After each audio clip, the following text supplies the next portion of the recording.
First, God does not exist. But don't worry, what does exist is good, as opposed to evil. So if you believe in God, you believe in good, and that's as it should be. You are just fine. If you believe in evil, then you probably need a whack on the back of the neck with a big fucking stick.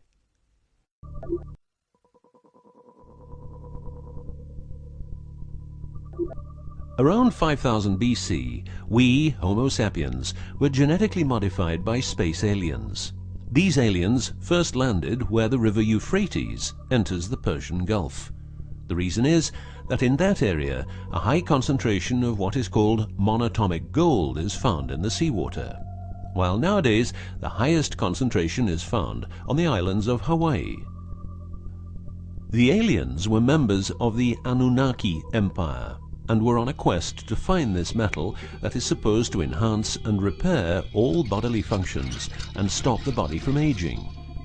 Monatomic gold is what is called a superconductive metal. Superconductivity means that if you transport, for example, electricity through a line made of this material, you would not lose any energy as a result of heat dissipation. So if you input 100% of energy, you also output 100% of energy. Now apply this principle to your brain, which is a huge, sensitive electrical machine. The monatomic gold makes your neural pathways act like quantum drive superhighways. This means that all your senses will receive input optimally. In turn, these inputs will be processed optimally, and those parts of your brain you don't use will become more active, so enhancing your memory, making you better understand problems, allowing you to sense evil, detecting lies, becoming telepathic, and even being able to time travel in your mind by seeing the past or the future.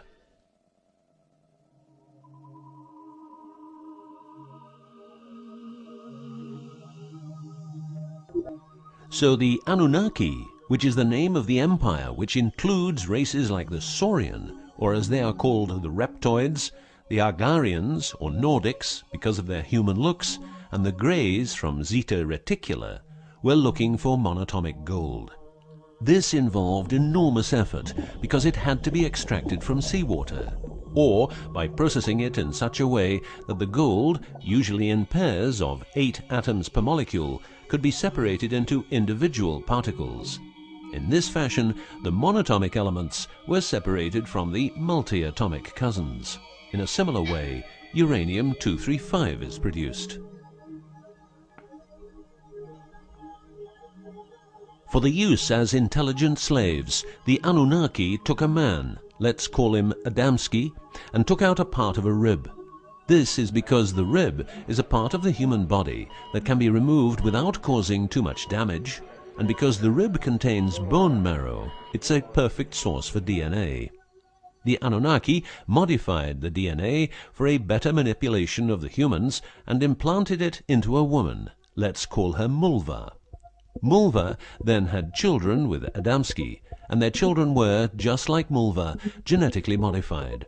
These humans worked for the Annunaki, but not a lot of humans knew about the Annunaki, and then, for some reason, the Annunaki disappeared.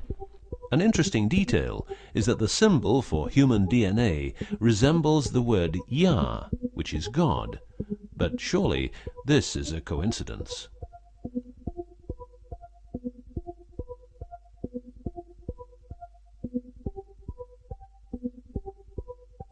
Now, some humans received part of the knowledge of the Annunaki. The last known humans were the Jewish people who carried the Ark on their journey from Egypt to the Promised Land. Before them, the Ark was in the lands of the Sumerians, Babylonians, and Tibetans. This Ark, not the Ark of Noah, was known to have powers beyond human imagination. It could levitate and deliver the fire of stars, a dangerous firework-like display of power that occurred when the monatomic elements became unstable. To make them stable again, you needed to know certain secrets, and with those secrets you could preserve the Ark and thus its powers. The humans who were close to the secrets of the Ark had long and prosperous lives. The best known was Methuselah, who lived to the age of 950. Wherever the Ark is, the culture thrives, and over the centuries it moved from Jerusalem to Rome to London, and is now supposed to be in the United States of America. The Ark always moves west, and will always keep moving west.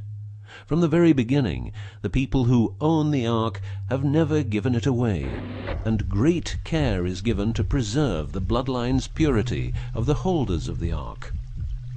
Renowned conspiracy theorist David Icke studied the bloodline of George W. Bush.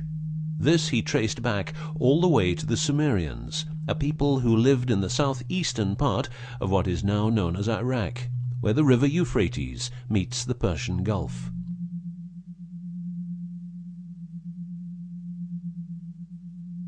The secrets of the elements of the Ark, scientifically known as ORMs, orbitally rearranged monatomic elements, are nowadays hidden by secret societies that have control over society worldwide. The word ORM is the same as the Hebrew word which means the tree of life. ORMs consist of 8 metals.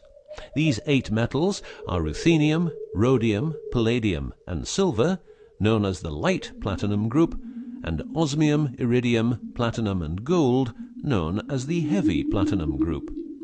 Gestation of these metals in monatomic form prolongs life and enhances and repairs bodily functions. By following what is called a wide-spectrum diet, we can provide our bodies with monatomic superconductive elements. In other words, by eating a lot of grapes, carrots, all blue and dark red fruit and vegetables, and also much other fruit, vegetables, and fish.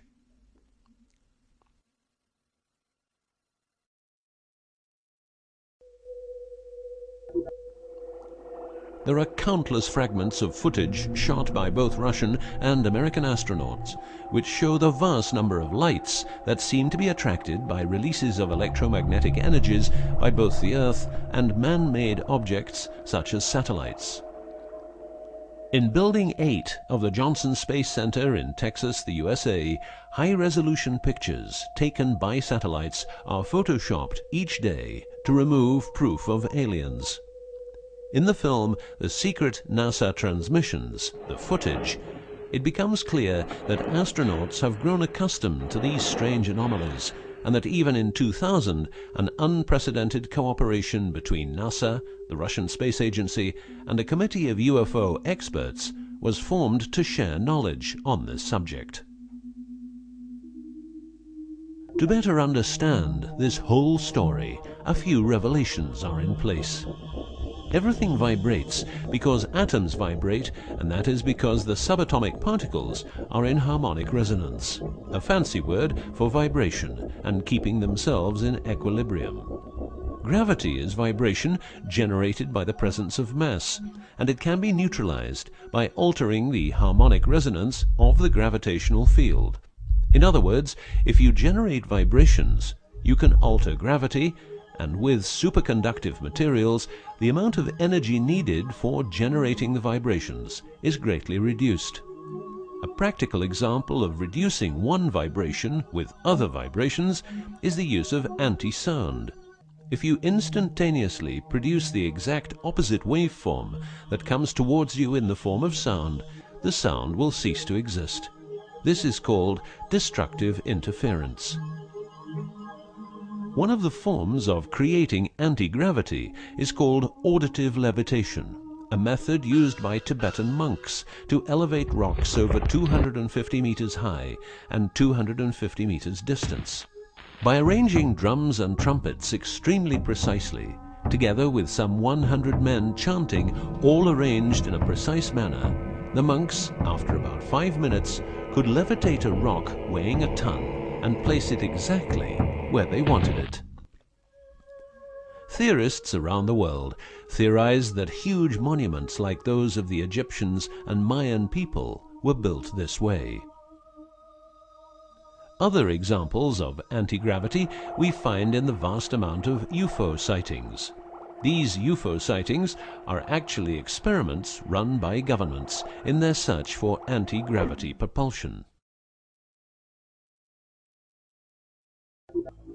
So, if the technique is known, why don't we all transport using anti-gravity propulsion? For each year of technological advance, the military advances 44 years. All science is merely a means to an end. The means is knowledge. The end is control. Who will be the beneficiary? What do they want? What they want is control. The establishment of a global economy which is totally predictable and can be manipulated in every sense. Ein Volk, ein Reich. Ein Führer. What I am saying is that the vast majority of people is being controlled by the established upper class. I know this is like the plot of a bad movie, but stay with me for a minute. Anti-gravity exists. The ability for everyone to be a genius exists. Aliens exist, and much more efficient ways of producing energy exist. For example, the mighty engine, which produces the same amount of energy as a normal engine, but only using 5% of the fuel a normal engine uses. Or the PAP engine, which without fuel, only driven by the power of zero-point energy and a small amount of noble gases, can deliver 500 horsepower for a period of 10 years. Or the Maternita machine of the Maternita commune, which has delivered 3 to 4 kilowatts out of thin air for the last 20 years. What would be the consequences for the upper class if they lose their monopolistic knowledge? What would happen to them if people would know about the secrets they're holding for us? If I don't need any more gasoline, what would happen? If I don't need any more electricity or gas, what would happen?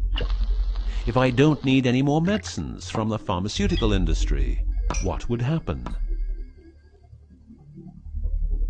In order to ensure their powers, the upper class, some call them the Illuminati, handles a strict agenda. The agenda has the aim to prepare the world for world domination, beginning in the US and Europe.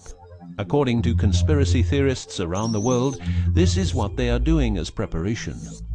By the way, these people are extremely smart and fanatic, extremely rich, and they have tried it before.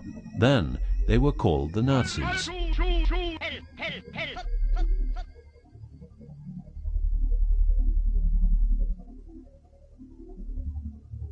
Although what you are going to see and hear sounds very peculiar, remember that a lot of people, for instance, ex-personnel of the US and UK armed forces, have been brutally murdered for making their information public. Let's begin with 9/11, but first a little history. What the Second World War did for the US is that it gave the country such an economic lead that it could easily grow more comfortable in its already powerful role. The industry of war gave everybody jobs, and therefore everybody could start consuming. Marshall aid gave Europe the economic impulse it needed. In other words, war leads to flourishing economies and leaps forward in technology. The process of transformation, even if it brings revolutionary change, is likely to be a long one, aside from some catastrophic catalyzing event like a new Pearl Harbor. These are the words of a neocon think tank whose members count people like Dick Cheney, Wolfowitz, and Donald Rumsfeld. What it says is that America needs a war to transform into its next shape, and 9/11 is our new Pearl Harbor. In the manipulation of people, one of the strongest weapons is to make people believe someone else did it. What I'm trying to say is that the US government is trying to make the people believe Osama did it. But did Osama do it? Did you know that 6 weeks before the WTC towers collapsed, the owner had a new insurance policy made up, ensuring that the owner, if the towers would collapse due to a terrorist attack, would receive the amount of $3.5 billion. The owner, because 2 towers went down, tried to claim 2 times $3.5 billion, but only received 2.2. What happened to building number 7?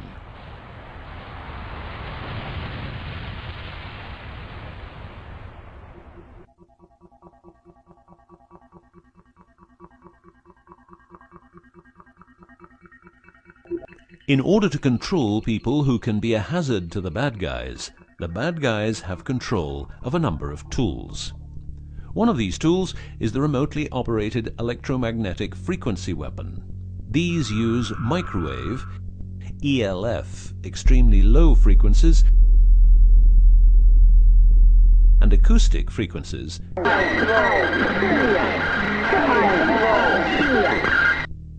to covertly attack and harass innocent citizens. The use of frequency weapons on humans for behavioral control and murder is not new. For well over 50 years, neuro-electromagnetic frequency weapons have been perfected for their covert use in warfare. These classified, non-lethal or silent weapons, as they are known in the trade, have also been perfected by experimenting on an innocent and unsuspecting public since their early development. Directing a beam of frequencies to a human can cause a series of effects. A well-known effect is ELFs causing nausea, headaches, wild racing heart without cause, sudden violent itching in different parts of the body. A frequency weapon can look like this, or like this. Its shape depends on how frequencies have to be directed to the target. Did you know that the US Patent and Trademark Office holds a vast amount of patents for machines which can be used in direct or subliminal mind control systems? Here are a few. Method and system for altering consciousness. Superimposing method and apparatus useful for subliminal messages. Subliminal message generator. Enough about the frequency weapons. Check this link to learn more.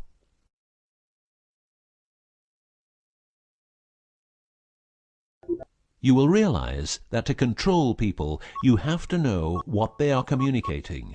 So in the 1950s, the UK and USA decided to set up the world's biggest espionage network to make sure all communications between Russians and spies or allies were monitored.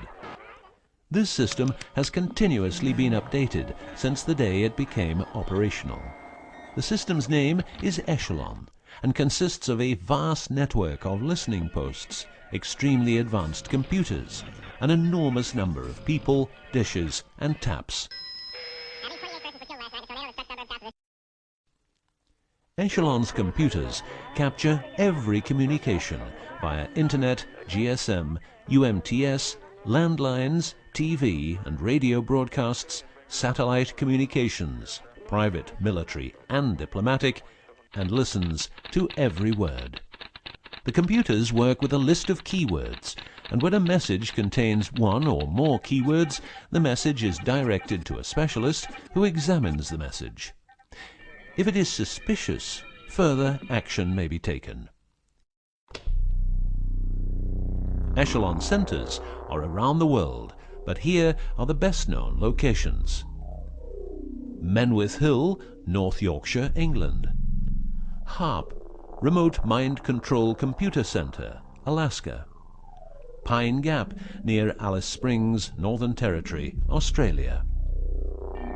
Pine Gap has a complex of radomes, a huge computer room, and about 20 support buildings. The signals analysis section of the computer room is staffed exclusively by CIA and NSA analysts. Within the USA, Australia, and the UK, the NSA can plug into every telephone call and message entering, leaving, or transiting the country. The NSA is also constructing a network of towers up to 500 feet high, each tower at a distance of 200 miles from each other and stretching from the east to the west of the US. The network is called GWEN, Ground Wave Emergency Network. This network transmits very low frequencies combined with ultra-high frequencies and is used in case the communication systems in the US are rendered useless because of a nuclear attack. Coincidentally, the frequencies of GWEN coincide with the frequencies being used by frequency weapons. Also coincidental is the fact that mobile telephone systems like GSM and UMTS also operate in the same frequency areas as some frequency weapons. To further prepare for global domination, the secret US government, led by the corrupt holders of the Ark, also known as the Illuminati, or the New Global Union, or the New World Order, or just plain Nazis using the Eye of Lucifer as their symbol, has started building since the 1940s large underground bases with every commodity you can think of. These bases are basically large cities underground, connected by high-speed magneto-leviton trains that have speeds up to Mach 2. According to Phil Schneider, the black budget is a secret budget that garners 25% of the gross national product of the United States. The black budget currently consumes trillions of dollars per year. Presently, there are over 129 deep underground military bases, or DUMBs, in the United States. These underground bases were built using nuclear-powered laser drills that can drill 7 miles per day. Also, dedicated nuclear explosions were held to create large underground spaces. A lot of contractors work in these places, but never more than 3 to 4 weeks. Always under strict supervision, and before entering a site, they are warned that if they talk about what they see, it will cost them their lives. As mentioned, men are the result of a genetic modification by space aliens. These aliens have been on Earth for a long time and lived in large underground cities all over the world.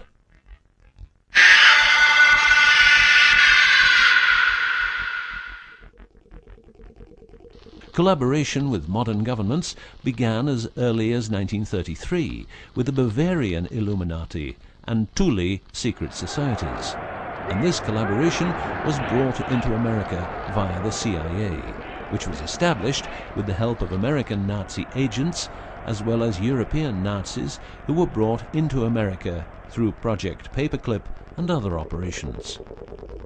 It was agreed that the aliens and the upper-class secret government would help each other, as agreed in the 1954 Greada Treaty. By 1979, the aliens didn't respect the treaty at all, and it was in this year when, at Dulce Air Force Base, a huge underground base was being built, and during excavation, an underground alien city was discovered. There are several species of aliens working with the US at the Underground 7 level facility at the Alien US Government Biogenetic Research Base in Dulce, New Mexico. The reason they help the US government is because the aliens need space here on Earth for conducting experiments on humans and storing humans in suspended states for reasons unknown. In exchange, the aliens give the US government technology. Examples of these technologies are stealth aircraft, anti-gravity propulsion, genetic research, quantum technologies, computer technology, biological warfare, medicine, GSM, etc. The greatest weapon the devil has is the disbelief people have in him. The devil represents evil, and those who want to dominate are the evil ones because they keep their knowledge from saving lives and improving the world. Instead, the evil ones will make the people more docile and stupid, using more tricks in order to achieve their goal, which is world and universal domination. The story of the aliens seems so unreal that, like the devil, it is subject to ignorance and ridicule, and that is its greatest weapon. In the past and present, the evil ones have tried a number of methods and products to manipulate people. AIDS, invented by a laboratory in Chicago, Illinois in 1972. It was a biological weapon to be used against the people of the United States. Second, the US government has a Tesla device to generate earthquakes. NASA only landed on the moon once. Almost 90% of drugs trafficking is organized by the biggest secret services in the world, like CIA, NSA, MI5, MI6, and so on. Since the US is in Afghanistan, poppy production has reached an all-time high, and never has there been so much heroin on the market. People who don't need drugs needn't worry. Their needs are covered by the pharmaceutical industry. The global warming story is a hoax. The Earth is warming up, but not as a result of CO2 produced by man, but because the cycle of the Earth is just like it is. Remember that 10,000 years ago, the whole northern part of the world was covered in ice. It's what we call an ice age. The Ark, in its recent form, started its journey in the deserts of Egypt and was carried to the Holy Land by the Jewish people. In Jerusalem, the Ark started its journey around the world heading west. Everywhere the Ark has been, one or more obelisks are erected as a symbol of establishment. In the future, the Ark will travel to China, Russia, Iran, until it reaches Jerusalem again, which means the whole world will be under the influence of Lucifer's eye. That will be the moment the Annunaki Empire will settle and rule Earth uncovertly. On many important sites in the world, buildings carrying symbols of Lucifer's return are common. The best known example is the Pentagon, which suggests a pentagram referring to the Jewish symbolism and the symbolism of the Ark. Another example is the Israeli High Court. It's a building with dozens of satanic and secret symbols. Like the eye of Lucifer, an inverted cross you can walk on. Its numerical anomalies. It was built in exactly 750 days. Used exactly 250,000 stones, all hand-laid, and was funded by the Rothschilds, the founders of the central banks and the World Bank. These buildings celebrate the coming of and will serve as headquarters for the evil ones. From here, every communication will be monitored. The underground cities will then be used as detention camps, where the bodies of resistance people will be converted into soulless zombies. The army of the NWO and its intelligence agencies will be able to track and trace everybody on Earth and influence their opinions or simply dispose of them. Socially, everybody will be watched by their neighbors and friends and mobbed if they have different opinions. The rich, richer and smarter, the poor, poorer and dumber, will support the pyramid with Lucifer's eye on top, as it has always been. This will be the future, and the future is now.